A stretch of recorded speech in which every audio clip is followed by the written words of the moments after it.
प्यार कहिले रहे उ त फरजी फरजी फरजी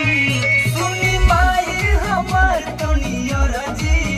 प्यार कहिले रहे उ त फरजी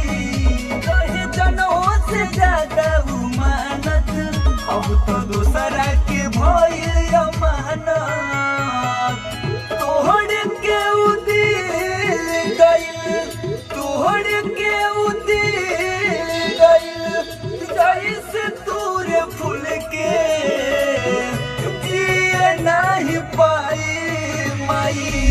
ओ करा के भूल के मारा दिन जनवा हमार अपना तीर